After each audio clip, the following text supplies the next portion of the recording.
Je regarde, là, je suis gracié, ça n'a pas de bon sens, mon ami, c'est qui dit trop. 10h20, hey, c'est bon, ça. Éphésiens chapitre 5, verset 21. Le verset 21, s'il vous plaît. Et j'aimerais avoir justement un homme pour lire ça. Jeune homme ou un homme dans Éphésiens chapitre 5, le verset 21. Lire fort pour qu'on puisse participer. Juste le verset 21.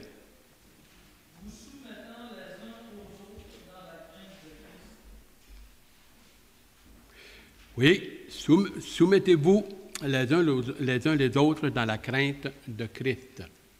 Éphésiens 5, le verset 21. Dans quelques moments, notre frère va finir de passer les feuilles. En passant, nous avons une copie, un backup de tout ce qui a été sur le grand thème qu'on a commencé en septembre, disons l'année passée, et on pourrait vous en donner une copie de toute la série, qui a été aussi corrigée. On a fait des petites corrections, Gilles et moi, Gilles Valade, et puis il nous fera plaisir de vous donner toute la série. Ça va faire un beau petit volume, quand même une trentaine de leçons. Bon, alors on va ouvrir avec un petit mot de prière, surtout qu'on aura terminé.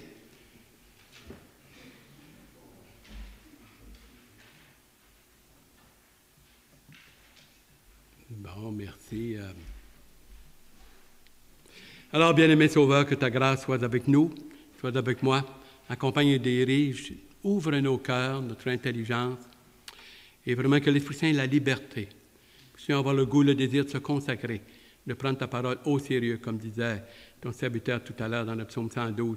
Combien est-ce qu'il est vrai de t'appartenir, c'est là qu'est la bénédiction, et combien est-ce que c'est un monde à part, différent, au-delà. Déjà, nous sommes dans ta présence d'une manière, et vraiment, ici-bas, tu veux qu'on vive à la lumière de ce qui nous attend. Merci pour ta parole, que l'Esprit Saint puisse nous visiter, faire du bien. Moi, je te prie en même temps pour Maxime et puis son épouse, Marilyn, pour son état de santé. Tu l'aides, tu les aides dans ce moment d'épreuve. Elle doit être alitée, puis c'est pas facile pendant tous ces mois. Alors, sois avec eux, que nos cœurs soient avec eux. Et ceux qui ont de la difficulté, des problèmes ou quelques difficultés dans cette Église, que nos cœurs soient avec eux, qui baignent dans la prière et dans la compassion. Tu nous dis dans Romains 14, 12, de se réjouir avec ceux qui se réjouissent, de pleurer avec ceux qui pleurent. Alors aide-nous à sympathiser, à compatiser et être avec eux. Que toute la gloire, la louange te revienne et vraiment soit avec nos cœurs et nos lèvres ce matin. Amen. Amen. Amen. Ce matin, c'est une étude sérieuse. Ils le sont tous. Et ce matin, c'est peut-être en particulier. Ça va être quand même, on va toucher des choses assez, je dirais, élargies et, si on peut dire, quand même sérieuses et doctrinales. Et c'est pour ça que j'aimerais vos cœurs, vos oreilles, que Dieu nous visite, me fasse du bien. Ça fait des semaines que, disons, il y a une préparation là-dedans. Ça n'a pas été fait la semaine passée. Ça fait longtemps. Le verset 21, je vais commencer avec ceci. Ça va être du verset le 22 jusqu'à 33, mais ça va très bien aller, vous allez voir. Et puis le verset 1, j'y tiens parce que j'ai assisté il y a bien longtemps où un de nos pasteurs, que j'aime bien, il n'en veut pas, ce n'est pas la personne, mais il a dit que dans ce passage, Dieu invitait l'homme et la femme à se soumettre l'un à l'autre. Et je pense que dans sa sincérité, il a fait une petite erreur. Ce n'est pas ça. Ce n'est pas ça. Il n'y a aucune place dans la Bible où Dieu demande à l'homme de se soumettre à sa femme. Aucun passage. Il faut être très, très clair ici. Aucun passage. Aucun passage. Verset 22. Femme. Oh! On est tellement content de vous avoir ce matin, dimanche passé, là. On a presque pleuré, ça n'a pas de bon sens. Comment est-ce qu'on a senti le vide dans cette assemblée par le fait que vous n'étiez pas là. Par le fait que vous n'étiez pas là. Elle est vraiment complémentaire et même un petit peu plus, et combien est-ce qu'il est doux et agréable et nécessaire de vous avoir.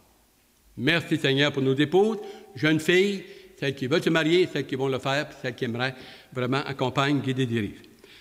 Femmes, que chacune soit soumise à son mari. Ça, dans le monde, ça cogne. Parce qu'aujourd'hui, avec la femme libérée, mon Dieu, d'une affaire, ça ne passe pas. Et on passe là, pour toutes tous les mots et tous les les mots négatifs nous sont appliqués parce que la parole de Dieu nous dit « Femmes, soyez soumises à vos maris ». Quand on va bien éclaircir cela, c'est intéressant. Le mot que vous avez, qui a été employé, c'est le mot « hypotassou ». Un peu avant, j'aimerais regarder ici, où nous voyons que Dieu est le modèle. Dieu est le modèle du mariage dans la Trinité. Une triunité, un tout homogène. Et on aura plus tard lorsqu'on a une définition de la Trinité du Saint-Esprit une autre fois. Mais Dieu est le modèle. Et même en Dieu, qui sont égaux en attributs, en divinité, en essence, il y a une hiérarchie. C'est ou bien on fonctionne ici-bas avec un système hiérarchique ou avec l'anarchie. Genèse 1 et 2, égalité dans tous les domaines. Dieu avait confié un mandat, la terre, à l'homme et à la femme, jusqu'à ce qu'elle pêche. Et là, les choses ont changé beaucoup, beaucoup, beaucoup. Maintenant, la soumission, prenons ceci, sans faire un drame. Ce n'est pas si catastrophique que ça, vous savez, madame. Chaque être humain est soumis à toutes sortes de choses. À la température, à la pluie, au soleil, à la maladie, à la vieillesse, à la mort, aux taxes, au gouvernement, à l'impôt, à se mettre en ligne. On est soumis à une foule de choses, vous savez. Il n'y a pas à en faire un drame épouvantable. Nous sommes tous soumis à une foule de choses, chaque jour. Et le mot qui est employé ici, c'est un mot militaire. Subalterne. Subalterne. On va dire, oui, ça ne fait pas toujours une belle jambe à la femme. Un instant, ça demande de l'explication. Nous savons que les femmes sont très intelligentes, belles, bien faites, qui nous attirent, qui viennent nous chercher. On dit même que leur cerveau et les deux, on appelle ça, je cherchais, en tout cas les deux départements, là, fonctionnent mieux que le nôtre. C'est quand même fort, ça, pensez. Pensez. Et apparemment, avec le IRM et avec tout ça, là, alors leur cerveau fonctionne terriblement. Ils peuvent faire jusqu'à 6 choses en même temps.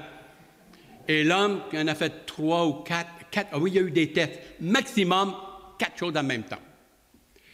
La femme a un potentiel extraordinaire et probablement en charisme, en souplesse, en finesse, en sensibilité à cause des enfants qu'elle va avoir. La question que je commence, pourquoi Dieu demande à la femme de se soumettre à son mari? C'est quoi l'idée? Ça vient d'où, cette affaire-là? Égalité, personnalité, charisme, beauté, charme, grâce, intelligente, mémoire. Hey! Quel potentiel que la femme n'a pas! Ça prend un catalogue pour toutes les nommer. Un catalogue. Il n'y a pas d'amen ici, les femmes? Amen, les femmes. Un catalogue. Pourquoi Dieu demande à la femme de se soumettre? Premièrement, pour qu'elle se positionne. À partir de Genèse 3, là, ça a changé la patente. C'est plus pareil. Là. Et elle vient et elle se marie, puis là, c'est quoi que Dieu me demande? Je me trouve où là-dedans, là, dans tout ce monde-là, puis ce qui enseigne, puis les lois civiles, puis civiques, puis tout ce que tu voudras, l'éthique. Je me positionne. Comment dois-je agir comme une femme de Dieu dans le Seigneur? Pour le savoir, il va introduire l'homme. Et il va montrer quelle est la position de l'homme par rapport à elle. Et alors, sa position est définie. Et là, elle peut respirer, s'épanouir et savoir ce que Dieu veut d'elle dans les liens sacrés du mariage. Dans les liens sacrés du mariage. J'ouvre avec une autre petite parenthèse, parce que j'avais lancé quelques questions. Je n'ai pas toutes répondu. Une fois, je vais prendre une liste des questions que vous avez lancées sans y répondre, et puis on ira au travers. Qu'est-ce qui arrive avec une femme qui est mariée avec un homme qui est moins intelligent, moins instruit, moins capable, et disons, il traîne des pieds, il n'est pas à la hauteur de sa femme, sur le plan humain, charismatique? Qu'est-ce qu'elle doit faire? Le mépriser, cracher dessus, le niaiser, le mépriser dans son cœur? Qu'est-ce qu'elle doit faire? Bonne question.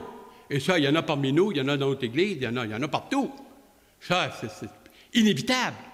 Nous ne sommes pas tous égaux en fait de dons et de charisme et de personnalité et de talent et de connaissances et de diplômes. Madame, ce que Dieu demande, c'est d'élever votre mari et de l'aider à être un homme de Dieu, plus un homme de Dieu, un homme de prière, à prendre ses responsabilités, on va le voir dans quelques moments, avec les enfants. Parce que le mari doit être un modèle. Et elle est là pour l'appuyer, une aide. Et si elle a plus de dons qu'elle a été graciée, comme l'a dit dans 2 Corinthiens 3, le verset 6, les dons que tu as eus, là, tu les as reçus. Tu ne les as pas gagnés, tu ne les mérites pas. On les a eus de naissance à travers la génétique. C'est de le prendre et de l'aider à se développer pour qu'il devienne de plus en plus un homme de Dieu, un bon mari, un modèle pour ses enfants et la société. Pas se péter les bretelles et à le mépriser, à l'élever et à l'aider, à s'occuper de lui, à agir comme une femme de Dieu. Comme une femme de Dieu. Et vous êtes capable de l'être. Pourquoi alors Dieu demande à la femme de se soumettre, prendre cette attitude, si on peut dire jusqu'à un certain point de subalterne? Nous le faisons tous dans différents domaines. Tu peux être dans l'armée être un lance-caporal, puis être plus brillant et intelligent que le lieutenant qui te donne des commandements, mais tu le fais quand même, tu te soumets. Là, c'est par la force ou par la paye. Mais pour la femme, c'est par amour. Femme, il demande par amour pour Jésus-Christ, par amour pour toi, ton épanouissement, prends cette attitude de cœur et alors tu vas avoir toute une expansion capable de t'épanouir dans les ministères que Dieu te donne avec le potentiel que tu as. Si vous voulez tourner avec moi dans 1 Corinthiens chapitre 11, le verset 3. 1 Corinthiens, chapitre 11, le verset 3. Voici ce qu'il a dit pour chacun de nous. « Je veux cependant que vous sachiez que Christ est le chef de la femme. » Le mot « chef » est intéressant au bout. C'est le mot « képhale ». « Képhale » est employé incroyablement. Incroyablement. Le Père, Dieu le Père, si on peut dire dans la Trinité, il est le képhale du Fils. Le Fils de Dieu est képhale de l'homme. Il est la tête, le chef de l'homme. L'homme et la femme sont les képhale des enfants. L'ouvrier, le patron, il est le terme képhale, la tête et le chef de ses employés. Et ça continue comme ça, c'est une hiérarchie. Comprenons. Ce que Dieu installe dans le mariage, c'est une hiérarchie qui est déjà comme modèle la Trinité. Le Fils dit, le Père m'a envoyé, Jean 8, 42. Le Fils dit, j'enverrai le Saint-Esprit, qu'il a obéi. Alors, on n'invente pas la roue, là. C'est pas insulter la femme du tout. C'est un système pour qu'il y ait de l'ordre. La Bible dit que Dieu est un Dieu d'ordre, dans 1 Corinthiens. Dieu est un Dieu d'ordre. Alors, ici, on revient. Je veux cependant que vous sachiez que Christ est le chef de tout homme. On a un chef, nous, un képhale? Oui, monsieur. Dieu nous demande aux hommes de se soumettre? Absolument. Absolument. La même chose. À lui, et lui-même, le Seigneur se soumet au Père. 1 Corinthiens 15, quand il aura tout mis sous ses pieds, lui-même, le Fils, va se soumettre au Père. 1 Corinthiens 15, versets 22 à 27. Hey, pensez! On n'invente pas la roue, c'est pas l'insulte. C'est pas là nous considérer comme, je sais pas, de la souillure ou quoi que ce soit. C'est ce qu'il y a de plus normal et épanouissant pour un monde présentement qui n'a plus d'hiérarchie divine, et je parle des non-sauvés. Les non-sauvés. Homme est le chef de la femme et que Dieu est le chef de Christ. Tournez versets 7 et 8, toujours dans le même livre. L'homme ne doit pas se couvrir la tête, mais puisqu'il est l'image et la gloire de Dieu, tandis que la femme est la gloire de l'homme. En effet, verset 8, l'homme n'a pas été tiré de la femme, prenons note de cela, mais la femme a été tirée de l'homme. Mesdames, si vous êtes ici aujourd'hui, c'est à cause d'Adam, voulu dans le grand plan glorieux de Dieu. Ça ne vient pas de moi, ça ne vient pas de nous, ça ne vient pas des baptisés évangéliques. On n'invente pas la roue ici. Là. On continue. L'homme n'a pas été créé à cause de la femme, mais la femme a été créée à cause de l'homme. Pourquoi Dieu demande à la femme de se soumettre au mari? Parce que ça a été voulu et demandé de Dieu. Je vous donne des références, vous pouvez les prendre ou je vous les donne. Quand on retourne dans Genèse chapitre 3, le verset 16 à 19, Genèse 3, 16 à 19, lorsque Dieu donne, si on peut dire, les conséquences de leur désobéissance de la femme et ensuite de l'homme, il dit à la femme, tu enfanteras dans la douleur, tes regards se tourneront vers ton mari,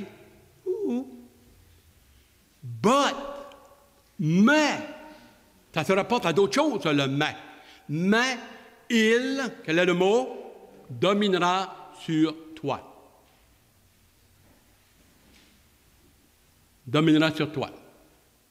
Ah, là, les cartes ont été brouillées et puis maintenant, on fonctionne dans un nouveau système, malheureusement, un système décroché de Dieu par le blé non sauvé, mais quand même, et n'oublions pas ceci. Je ne vais pas tirer ça de ma tête. Genèse 1 et 2 pour Dieu, il n'a pas changé son plan. Il n'a pas changé son plan. Il n'a pas changé son plan. Le diable est venu brouiller les cartes. On vit dans un temporairement, c'est une grande parenthèse, c'est une parenthèse qui peut être plusieurs milliers d'années, mais c'est une parenthèse dans le plan éternel de Dieu. Voulu et permis. Il y en a qui veulent sonder ma doctrine, vous m'en parlerez après, ou les mercredis soirs, vous m'appellerez. Ça fera plaisir qu'on regarde ça ensemble. C'est assez intéressant. Genèse 4,7. Caïn pêche, il a le péché dans son cœur, puis il veut tuer son frère, Abel. Dieu l'appelle, puis il dit, hey, t'as de l'air bête, regarde-toi le visage, t'es triste, puis t'es malheureux, je comprends le péché. Le péché se tient à la porte de ton cœur, et il veut dominer sur toi. Mais toi, domine sur lui. Et il dit à l'homme, parce que tu as écouté la voix de ta femme et que tu as préféré son amour que l'amour pour moi. Vu que tu étais le chef, le képhale, la tête de l'humanité, c'était l'homme. Et Dieu, vu Dieu l'a fait avec une certaine carence ou avec alors il y avait un manquement, il a fait une femme pour la bec qui était merveilleux, et ça fait un tout homogène, si on peut dire. Merveilleux, glorieux. Puisque t'es déchu, puisque tu as fait cela, alors tu vas travailler à la sueur de ton front, tu vas avoir des ronces et des épines. Cette terre ici, présentement, c'est des problèmes, et comme l'a été mentionné, on va en avoir encore bien plus. Les années ou les décennies qui s'en viennent, là, ça va faire dur. Et puisque tu as préféré l'amour de ta femme pour moi, et bien toi aussi, alors il y a des conséquences à ça. Des conséquences à ça. Maintenant, regardez bien, le beau côté, si on peut dire, dans ce passage-là, il s'adresse à l'homme. On revient toujours maintenant pour compléter cette affaire-là, ça en vient à l'homme, pour la positionner, la femme, dans le mariage, car, le verset 23, car le mari est le chef de la femme, képhale. Comme Christ est le képhale de l'Église, la tête et le chef. Mais quelle sorte de tête et quelle sorte de chef que Dieu veut pour la femme? Pas un boss, pas un boulet, un vulgaire, un effronté, un homme malpropre, un homme qui bafoue sa femme, qui la méprise dans son cœur, qui rit d'elle, qui la trompe, qui fait toutes sortes d'affaires. Non, c'est un leader, c'est un chef dans l'amour, dans l'humilité, dans le service, dans la compassion, dans la délicatesse. Il la met sur le trône de son cœur et vraiment, il l'entoure. Dieu lui demande d'être le modèle, un modèle comme Christ. Et dans le mariage, que soyez un mariage catholique ou non catholique ou évangélique ou des choses semblables, c'est le même principe. Dieu n'a pas changé. Genèse, chapitre 2, le verset 17 et 18 et le verset 24. Il n'est pas bon pour l'homme d'être seul. On va lui faire une compagne. Et l'homme qui sera son père et sa mère s'attachera à sa femme. Et les deux deviendront un être humain complet. Et même nature. complet. Un couple. Un couple. Et ainsi, il dit, c'est pourquoi le mari est le chef de la femme, comme Christ est le chef de l'Église, qui est son corps et dont il est le sauveur. Éphésiens, chapitre 1, versets 22 et 23, je vous invite à tourner. On recule 2 pages en arrière, 2-3 pages. Éphésiens, chapitre 1, versets 22 et 23. Il a tout mis, en parlant de Jésus-Christ, verset 21, il est au-dessus de toute domination, de toute autorité, de toute puissance, de toute dignité, de tout nom qui peut être nommé non seulement dans les cieux présents, mais encore dans les siècles à venir. Verset 22. Il a tout mis sous ses pieds. Ça, c'est le Père. Il a tout mis sous ses pieds avec la coopération du Fils. Et il l'a donné pour képhale et pour chef, pour la tête suprême à l'Église, qui est son corps.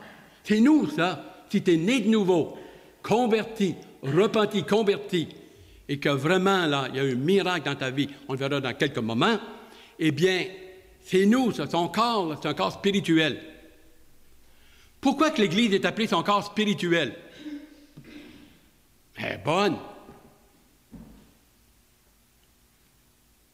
Union. Union. Unie. L'Église est unie pour l'éternité avec Christ. Comme dans le mariage, qu'on est un symbole, une image, une analogie. Alors, le mariage, c'est pour ça qu'il a dit que le mariage, jusqu'à ce que l'un des deux meure. Alors, sur la terre, on se marie jusqu'à la fin de notre vie. Mais l'Église de Christ, qui est vraiment une grande famille spirituelle, quand on se convertit, le Saint-Esprit nous scelle et nous incorpore dans cette belle grande famille. On est en famille, ça va être pour l'éternité. Si Dieu demande d'être unis ici-bas dans le mariage jusqu'à la fin de nos jours, c'est parce que ça reflète, c'est une parabole de ce que nous sommes spirituellement unis et mariés, si on peut dire, dans la famille de Dieu et avec le Seigneur. Avec le Seigneur. Je vous donne comme référence dans 1 Thessaloniciens 4, le verset 17. Ainsi, nous serons toujours, nous serons enlevés avec le Seigneur pour être avec lui toujours. Nous serons unis ensemble dans les airs à la rencontre du Seigneur et nous serons toujours avec lui. 1 Thessaloniciens 4, le verset 17, B. Là, je vous le donne. Ainsi, le Seigneur est le chef de son Église. Là, la femme et l'homme, dans les liens de mariage, on sait ce que Dieu veut. Comment? Parce qu'on a un modèle. Jésus-Christ. Jésus-Christ. Jésus-Christ, alors, il est venu et il s'est donné, on le verra dans quelques moments, et puis il est notre modèle comme époux. L'épouse, elle a un modèle. C'est l'Église spirituelle. Alors, on n'est pas perdu, là. On a tout ce qu'il faut. Et on va le voir un petit peu plus loin. On retourne dans Éphésiens chapitre 5. Je ne veux pas vous perdre, là. Chapitre 5. Car le mari est le chef de la femme, comme Christ est le chef de l'Église, qui est son corps et dont il est le sauveur. On continue. Or, de même que l'Église est soumise à Christ. Ah! Est-ce qu'on a fait une tempête et qu'on agonise par le fait que l'Église est soumise, le même mot, hypotassou. Hypotassou, mot grec, traduit de l'hébreu rousse. R-O-O-S-T, rost. L'Église est soumise à Christ. Et la femme est un modèle dans cette analogie de l'Église, et l'homme doit être le modèle vis-à-vis de sa femme, et dans l'Église, vis-à-vis de sa femme, parce que nous avons Christ. Et dans le mariage, le Seigneur donne une autorité. La tête et le chef, ça fait quelque chose. Le mari ne doit pas être dans un foyer, être un nobody, là, puis se laisser runner par le nez. Il a une responsabilité, un devoir, un mandat, et c'est de vraiment donner le leadership et de s'occuper de sa femme, de ses enfants et ce qui se passe dans sa maison. Dieu m'en tient redevable et responsable. se laver les mains, là, puis le jeune à 12 ans, là, il regarde n'importe quoi, la télévision, sur Internet, les portes fermées dans sa chambre, puis il ne veut pas que le père rentre ou que la mère. C'est ma chambre! Je m'excuse. Ça, c'est le monde. Ça, c'est les programmes de télévision. Ce n'est pas biblique, ça. Tant qu'il est sous ton toit, qu'il ait 20, qu'il ait 12 ans, ou 22 ans, ou 32 ans, il est sous ta responsabilité. Marie, vous êtes redevable, je suis redevable, nous sommes responsables de qui entre et ce qui se passe dans ma maison. Aucun doute possible. Aucun doute possible. Si le mari agit, il écroche ses bords, la corde du cœur est longue, il est paresseux, s'il fait des choses pas correctes, c'est à la femme de le reprendre. Avec politesse, avec délicatesse, avec respect et de faire bien attention. Bien attention. Elle l'avertit une fois, elle n'embarque pas dans ses péchés. Il veut traîner dans sorte de gugus, sorte de bébelles et de mensonges ou de vols ou je ne sais quoi. Tu dis que tu iras me prier pour toi, oublie-moi. Je décroche. Je dois premièrement obéir à Dieu, à mon modèle, à Jésus-Christ, et ensuite à toi. Mais je t'avertis, c'est pas biblique et ça va mal tourner. Elle l'avertit une deuxième fois, c'est continue. Une troisième fois. Et après ça, elle le laisse faire. S'il cale puis fait faillite, elle fait faillite avec lui. Les deux sont comme ça. S'il n'a pas marché avec le Seigneur, s'il n'est pas consacré, chère madame, des fois, ça va être rock'n'roll. Ou, monsieur, si ta femme ne marche pas avec le Seigneur, des fois, ça va être rock'n'roll. Mais nous avons un modèle, c'est de suivre Christ, l'un et l'autre, et de s'encourager à s'édifier, à se consacrer. Ta femme traîne des pieds, elle veut punir à l'église, ou ton mari fait sorte d'affaires, il s'embarque dans une sorte de gugus, tu dois l'avertir. C'est pas au pasteur, c'est pas à l'école du dimanche. Il le fait généralement, on le fait. Merci Seigneur. Mais premièrement, c'est dans le foyer que ça se passe. C'est là que j'ai pris un engagement de l'aimer, de la chérir, de l'aimer, de le chérir, de lui obéir, de lui être soumis et de toutes les choses, jusqu'à ce que le monde ensuite. Je donne ma parole à Dieu et j'en prends témoin ceux qui sont ici. Et quand on s'engage, là, les alliances du mariage, c'est sérieux. C'est sérieux. Et c'est ce que Dieu nous apporte. Le verset 24. Le mari. Ensuite, nous avons le verset 25. Marie, que chacun aime sa femme, toujours le même mot, alors que le mari aime sa femme. C'est le mot agapaté. Agapé, c'est amour, mais c'est plus un repas d'amour. Agapé love, c'est un repas d'amour. Mais agapaté, c'est vraiment la qualité, la densité, de l'amour de Dieu même. Et lorsqu'on se convertit, l'amour de Dieu vient dans nos cœurs parce qu'il veut qu'on l'exerce, patronne, qu'on l'exerce alors ceux qui nous sont proches, notre femme, notre mari, nos enfants, ensuite la parenté, les liens, l'Église locale, les enfants de Dieu. Dieu veut qu'on soit un canal de son amour pour atteindre d'autres personnes et être un témoignage. Témoignage. Témoignage. L'homme, alors que chacun aime sa femme comme Christ a aimé l'Église. Comment est-ce qu'il l'a aimée? Comment est-ce qu'il t'a aimé, nous a aimés? Nous, là, on est là-dedans, c'est nous autres, là. C'est notre journal ce matin.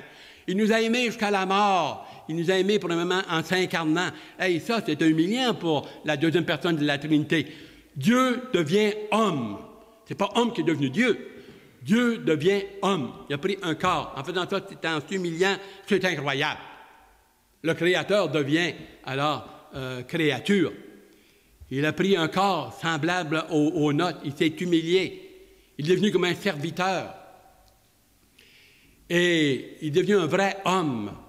Il s'est humilié jusqu'à la mort, même jusqu'à la mort de la croix. C'est pourquoi, à cause de ça, Dieu l'a souverainement élevé. Il lui a donné un nom qui est au-dessus de tout nom, afin que tout genou confesse à vous que Christ est Seigneur, pas le Seigneur, plus que ça. Seigneur, c'est global, total, et dans toutes les dimensions, passé, présent et à venir, afin que tout genou, sauvé et non sauvé, un jour, ils vont plier le genou avant d'aller alors dans la géhenne, Gehenna.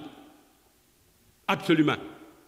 Que tout genou et toute bouche confesse que Christ est Seigneur, souverain, dans une latitude éternelle, dans un temps éternel et absolu, égal au Père, égale au Saint-Esprit. C'est fabuleux. C'est vraiment titanesque.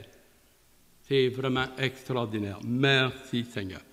Ensuite, ce qu'il a fait pour son Église, puis a commencé à partir de Pentecôte, il les a par sa parole et par le Saint-Esprit. Il a commencé à nous régénérer et faire de nous un nouveau peuple, une nouvelle nation, une nouvelle nation, une nouvelle humanité. Acte chapitre 2, par le Saint-Esprit.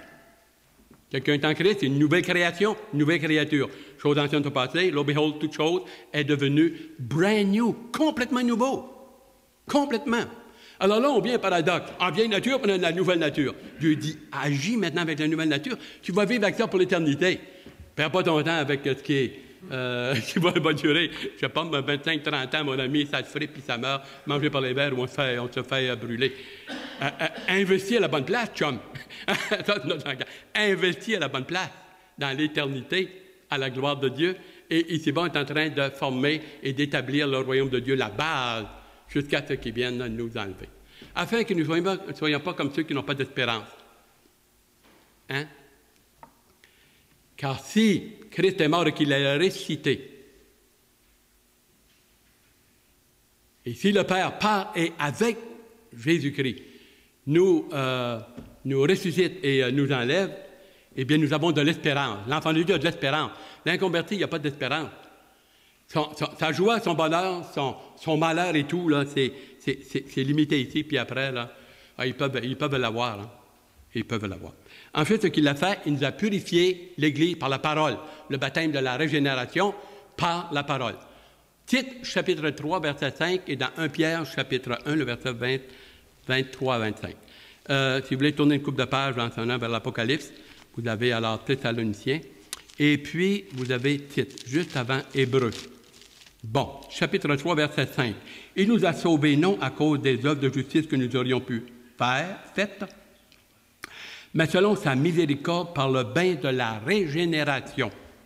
Régénération et le renouvellement du Saint-Esprit. Renouvellement du Saint-Esprit, est-ce qu'on l'a déjà eu?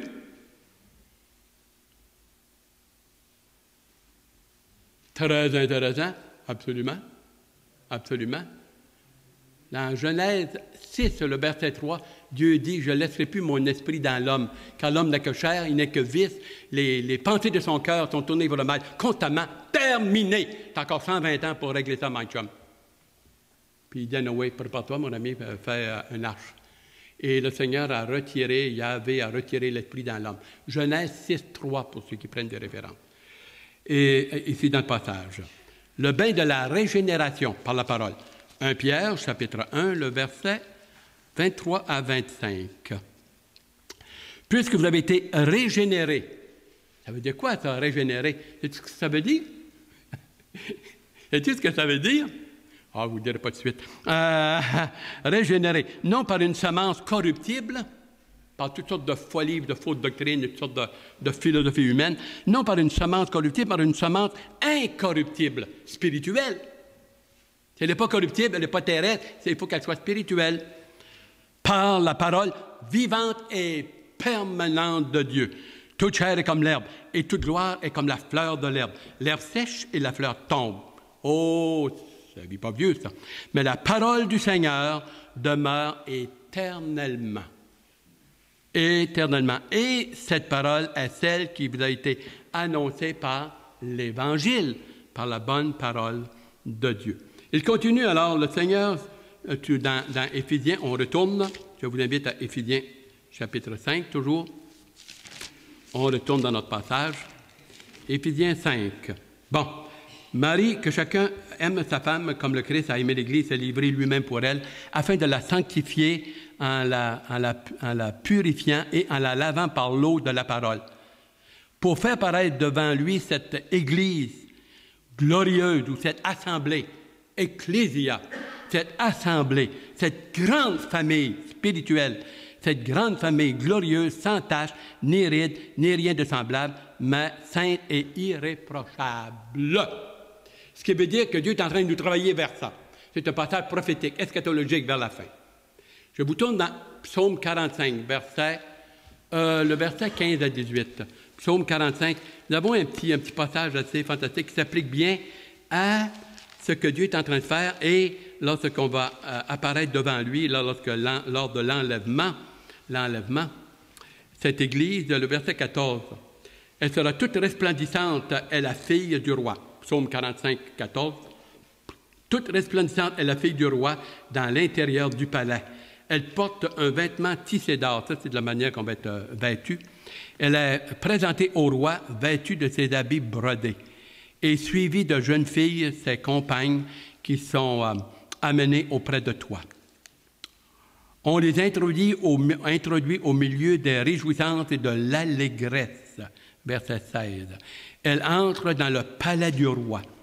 Tes enfants prendront la place de tes pères. C'est-à-dire que maintenant, on prend la place des Juifs qui auraient pu être sauvés et partir là-dedans. Tu les établiras princes dans tout le pays. C'est ce que je vous disais, Israël va être serviteur, mais nous, on a des princes. Il a fait de nous un royaume de sacrificateurs et des princes pour partager la gloire et les ministères. Parce que le Seigneur sur la terre, il va y avoir du monde, là. On en prend qui s'en occupe.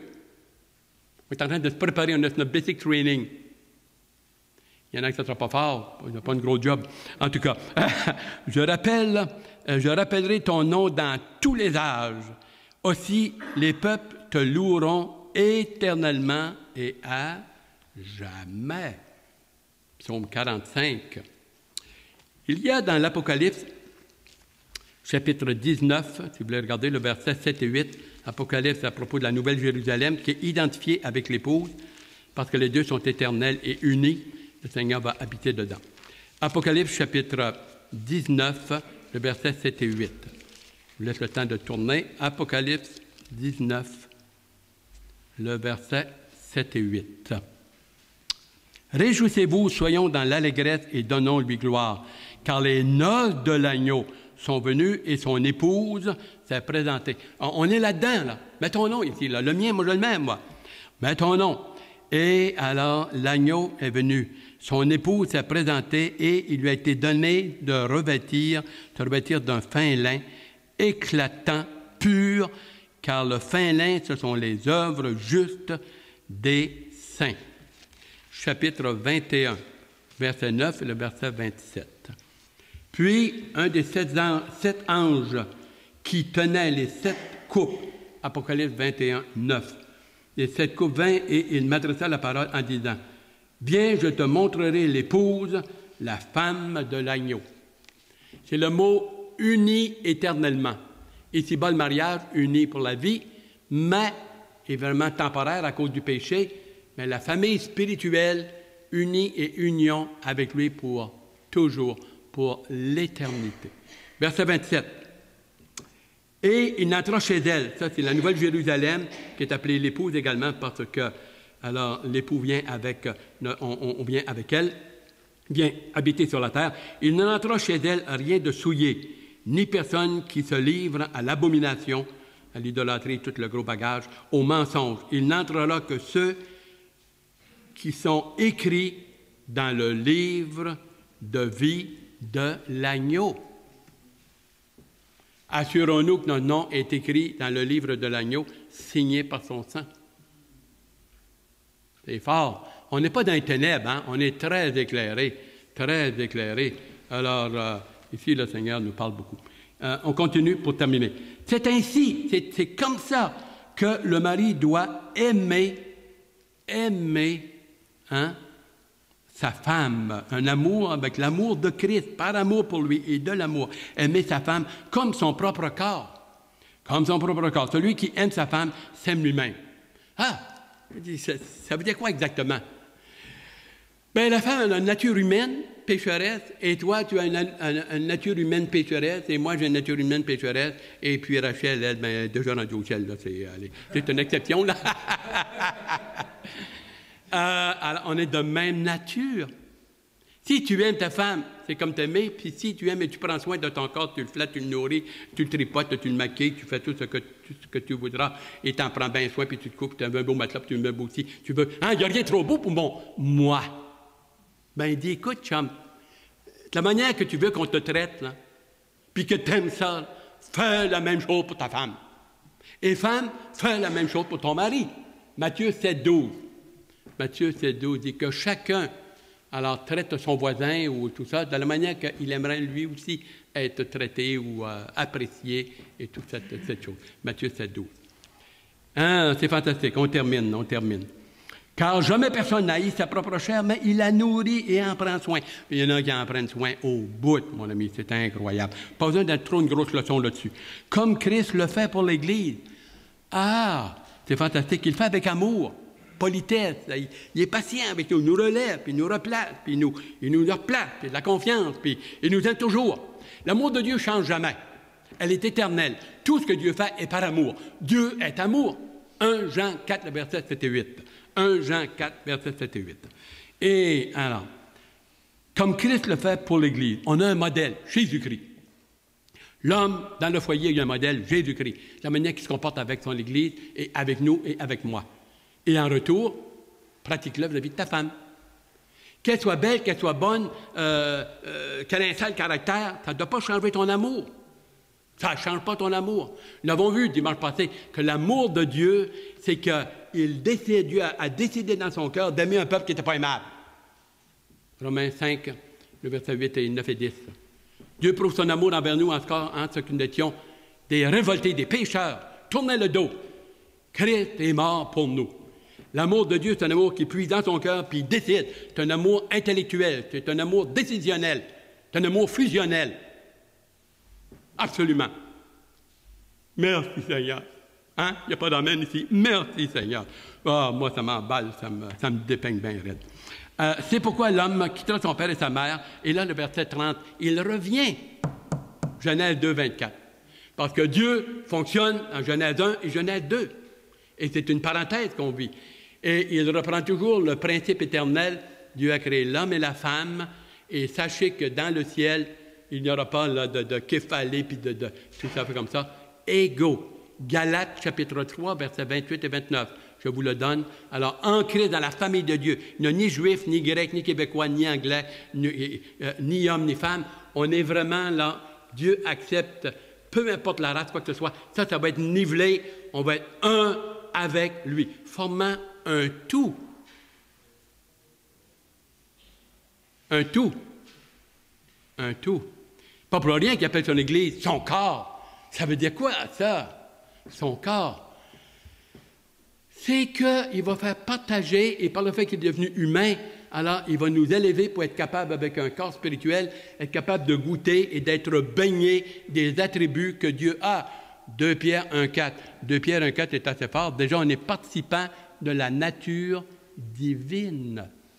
Participant, déjà, on commence à être participant de la nature divine. 2 Pierre, chapitre 1, le verset 4 et 5 et 6. Right on, baby. Right on, c'est ça. C'est pour ça qu'il peut nous appeler son corps. Il va participer. Et avec lui, il va se présenter devant le Père. Chef-d'œuvre. Mystère. Glorieux. Éphésiens 3,6 le mentionne très, très bien. Il dit, voici, je vous dis un mystère, c'est que Dieu, alors, dans son grand plan global et glorieux, il prend les païens, pas juste les Juifs, maintenant, il nivelle par le bas, et il fait de nous son peuple. Son peuple, sa famille. Et on va régner avec lui. Héritier de Dieu, co-héritier de Christ, et régner avec lui. On ne peut pas s'imaginer tout le potentiel, ce que cela veut dire. Et alors, vous avez Genèse 2, 24. Ce mystère est grand. Je dis cela par rapport à Christ et à l'Église. Dieu reste, et là c'est un recap, une récapitulation, verset 32. Dieu reste que chacun de vous aime la femme du voisin.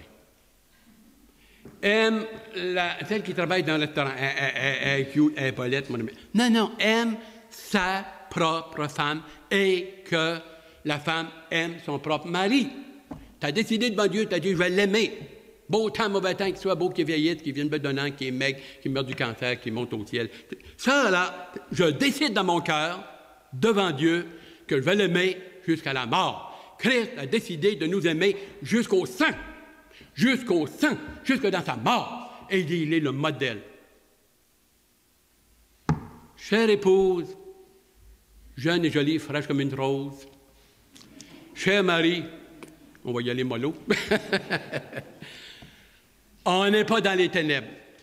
On n'est pas dans les ténèbres. Je termine avec, écoutez bien, la définition. Assez pointue, pertinent et ponctuel. Et regardez bien. C'est le docteur Daniel Arnold, qui est professeur à l'école Mission Emmaüs, l'Institut Emmaüs. 32 ans, corps enseignant. Il a écrit 7 livres, 5 sur l'Ancien Testament, sur les prophètes, 1 sur Marc et 1 sur l'éthique de Dieu. Ça dépend, je l'ai. Une perle. Écoutez, c'est la définition succincte et assez comprimée du mariage. Le mariage est un contrat, c'est une alliance. L'alliance du mariage est un engagement volontaire. Ne marie pas pour faire de l'argent pour sortir de... Volontaire, pas par obligation. Volontaire, public, illimité.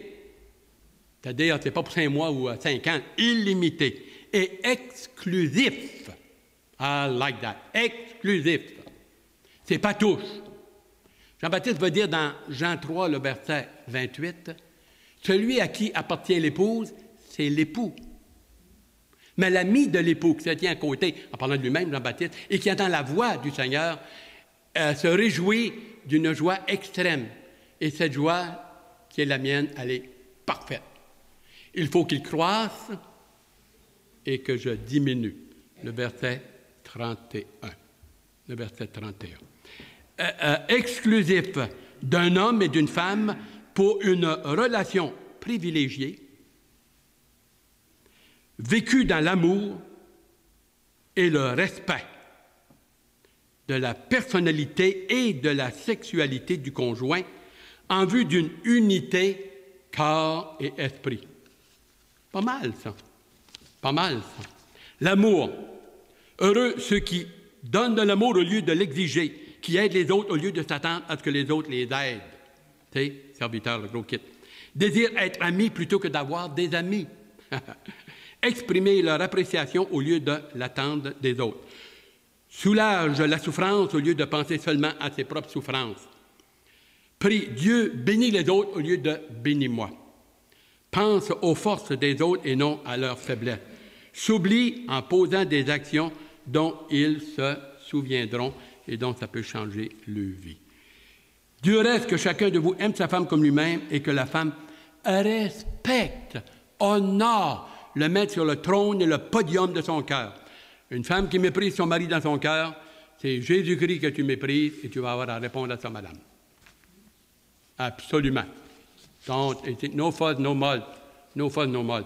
Et le mari d'un foyer, c'est pas n'importe qui. Il est la tête, il est le chef, le devable, il est responsable, il va rendre compte et il doit agir ainsi. Avec délicatesse, politesse, avec amour, avec respect, modèle, service. Il donne son cœur, peu importe les crises qu'elle fait, qu'elle insulte, peu importe. Moi, j'ai décidé de l'aimer au bout, jusqu'à la fin. Ça, c'est un homme de Dieu. Pas des potes-molles comme on a aujourd'hui dans la société. Ça, là, ça, c'est les œuvres du malin, ils peuvent les garder. Non, merci. Pas fantastique, c'est Philippiens 5? Il n'y a pas d'amen ici? Êtes-vous prêts sur une étude sur le Saint-Esprit? Oh boy! Prions, s'il vous plaît. Alors, tendre Père, que ta grâce nous accompagne. Merci pour Éphésiens 5. Merci pour le mariage. Merci pour mon épouse. Merci pour les maris, les femmes, nos épouses, les enfants. Vraiment, c'est quelque chose de plus beau. Un mariage heureux, ce n'est pas un accident. Ça dépend d'une consécration à Dieu. Consécration à Dieu. Il n'y a rien de plus beau, il n'y a rien de plus merveilleux. Un mariage qui baigne dans le Saint-Esprit, dans la consécration et dans la parole. Et le peuple de Dieu répondit, Amen. Qu'il en soit ainsi. On peut se lever.